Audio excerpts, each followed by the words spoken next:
Good evening, students of Composition 2. Here we are again. Typhoon outside, us inside. I guess that's the way it should be today, but this semester we are online again. So I would like to introduce to you how this class is going to proceed and what we want to accomplish. Obviously, this is a writing class, and I think this is better suited to the online format than a conversation class or even a lecture based on topics. That's because many of your assignments are written and should be submitted. Now, I think the thing I have to start out with is just briefly introducing myself. Lots of you already know me because this is the second semester. We are one of the only countries in the world that starts the semester in the spring, but that is how we do it. So the fall semester, the freshmen we've already done mostly online semester. So you shouldn't be a stranger to this, but hopefully you will find that we do a better job. All of the professors do a better job of delivering the content to you this semester. I myself have just gotten a brand new microphone. I'm very proud of it. I can't hear myself through the microphone right now, so I probably should not have touched that. It's much more sensitive, so there shouldn't be any issues with volume. In fact, you may want to turn me down. I hope my voice is very clear and loud. So, my name is Jeremy Lawrence Sullivan. I usually just go by Professor Sullivan at the school. I have been here for 11 years now, surprisingly. 13 years total in Korea.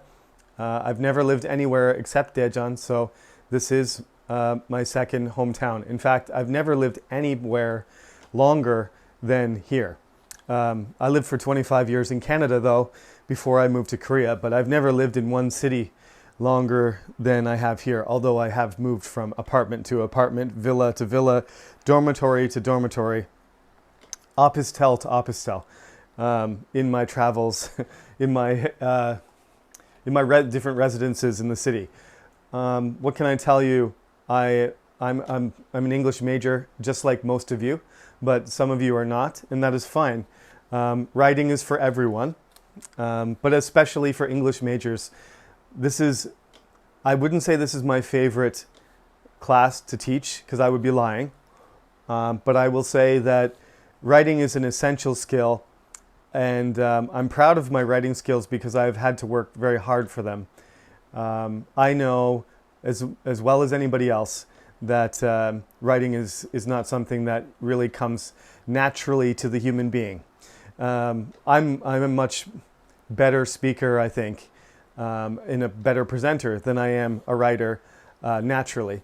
And that has something to do with personality, but it also has something to do with hard work. The more you practice writing, the better you are. So this is the approach that we're going to take this semester, is no pain, no gain. So I've always actually loved writing. Creative writing is my favorite thing. That is one of the reasons that I'm here. I started to love writing from a very young age because my mother used to read to me, in English, of course. And those books that she read me ignited my imagination and made me want to create my own stories. And that eventually progressed into an academic interest in writing too. So, the skills that we're going to focus on here in this class are mostly academic, but they can be applied to any profession.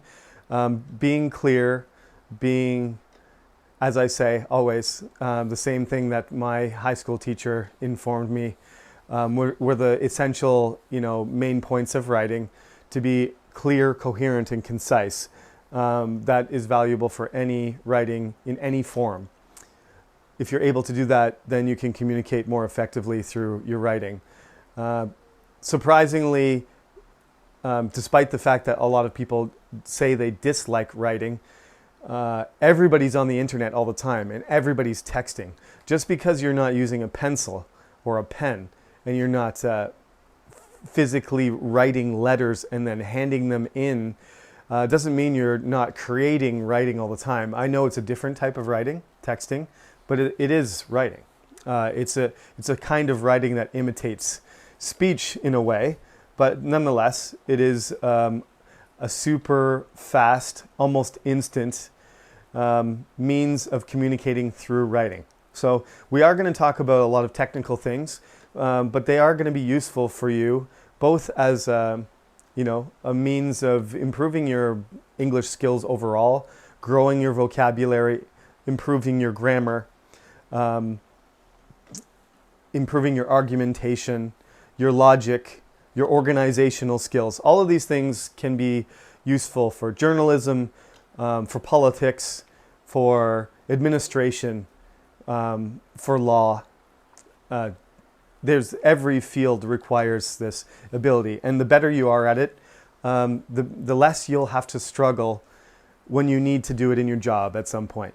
So I think this is a very practical course. Like I said, though, originally I liked writing because of the creative aspect of it. So it's not like I don't want you to be creative, but the other things are more important for how I grade you. I guess that's what I want to say. Writing is not my first love. I don't know what is. I love sports. I'm into computers a lot, which is, I have to say, thank goodness I'm into computers, because last semester and this semester, there's a lot of computer skills that are required just to get this lecture on the internet, and for you to be able to see it and for me to manage the class has required a lot of time and effort with my computer. And if I wasn't used to using a computer a lot, I would be in huge trouble. So I like computers. I do like outdoors. I have multiple YouTube channels. One of them is this one for English education. Another one is for Korean history. And a third one is for farming. Not real farming, though. I'm a hobby farmer, like a, 주말 농장 kind of thing.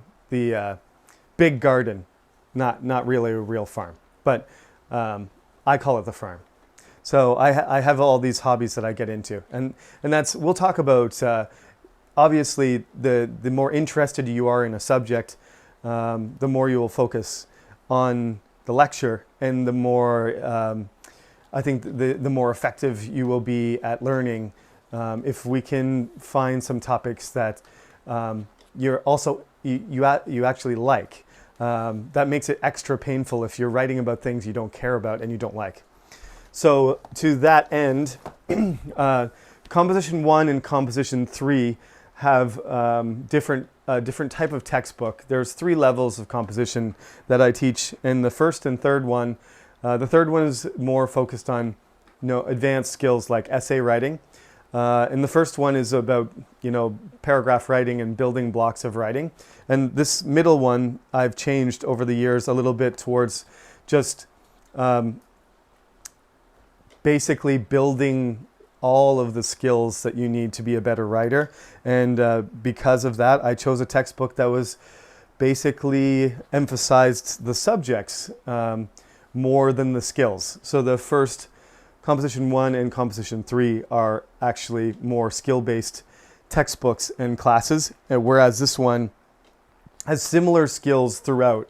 It's almost like we just have to digest articles and then analyze them, and then apply the things that you learn from reading and understanding the articles to your own writing. And I think that's how I really started to improve my writing, really was reading a lot. And I think that's something that native speakers do more than second language or foreign language students do, because naturally you prefer to read in Korean or Chinese or whatever the case may be, perhaps Vietnamese or French or something else.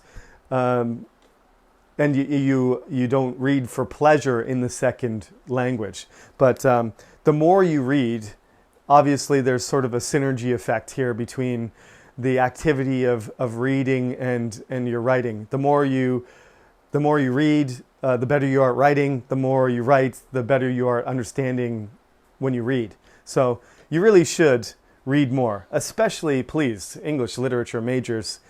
I know you get taught in Korean sometimes, and that's good to have a better understanding and be more accurate. But let's be honest, if you're an English major, you should be reading English books, okay?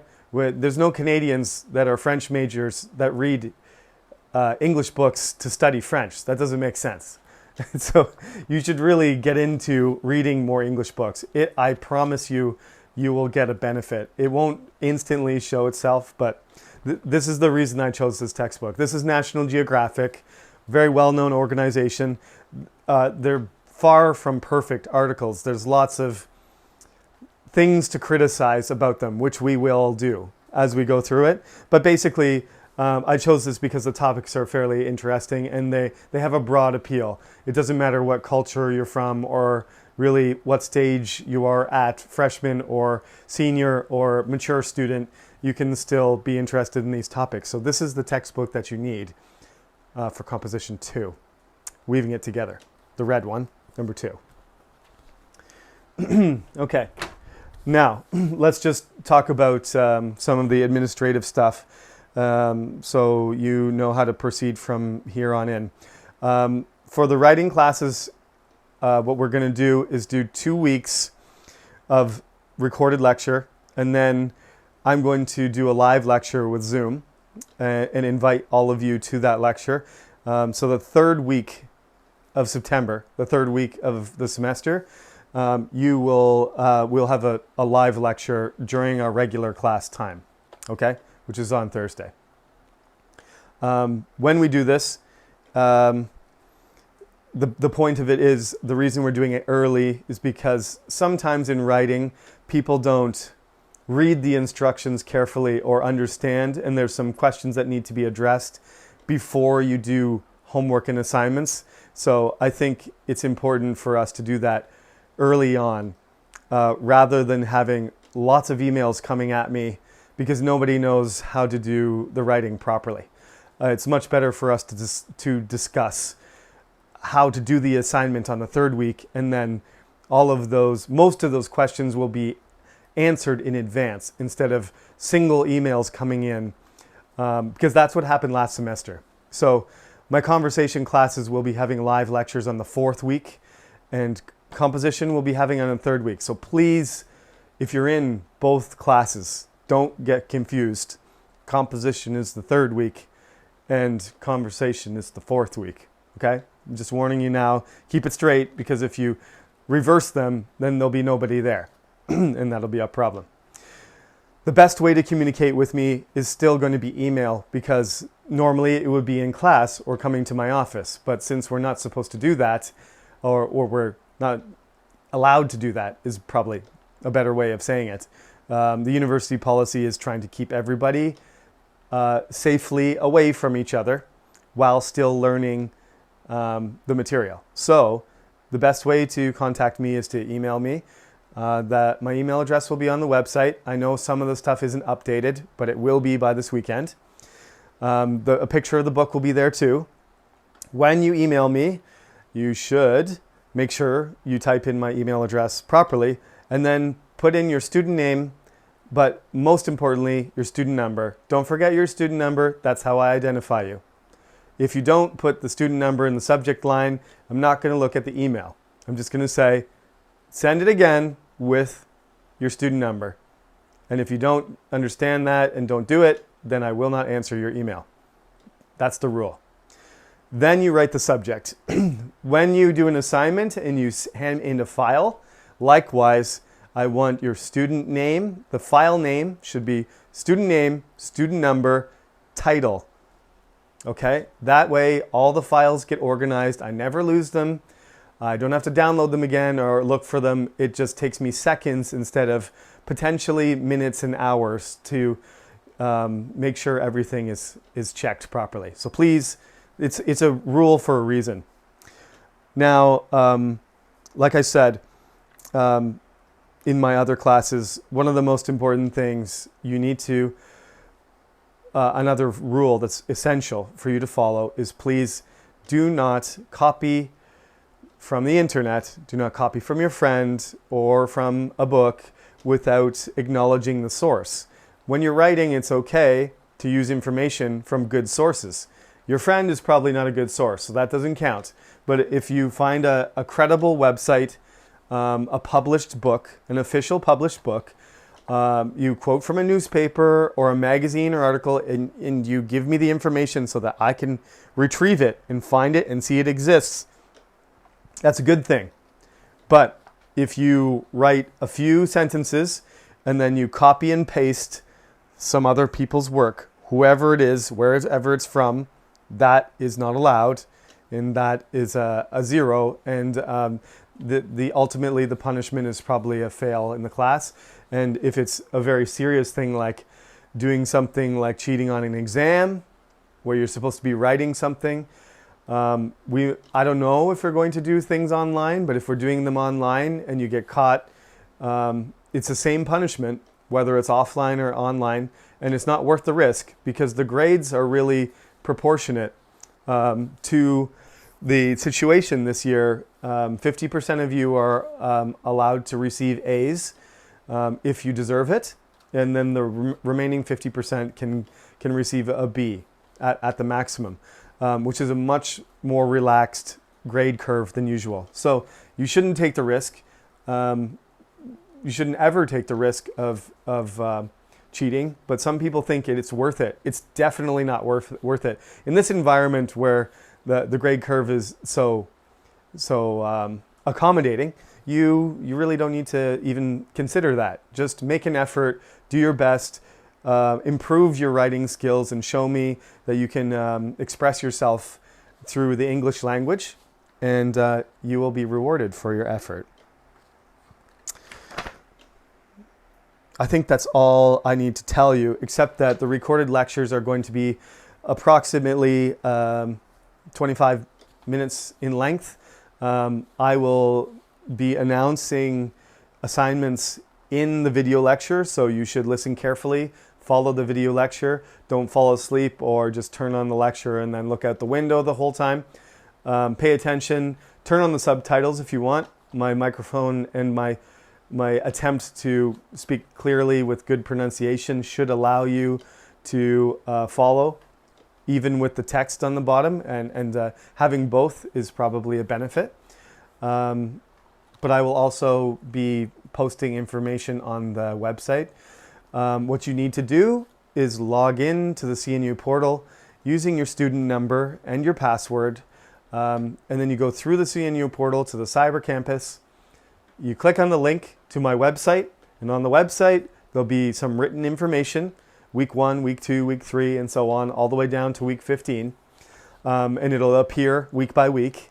And there'll be a link to the YouTube channel where I post my videos, and you will be able to watch the videos there. There's no requirement to subscribe to the channel, but of course you should.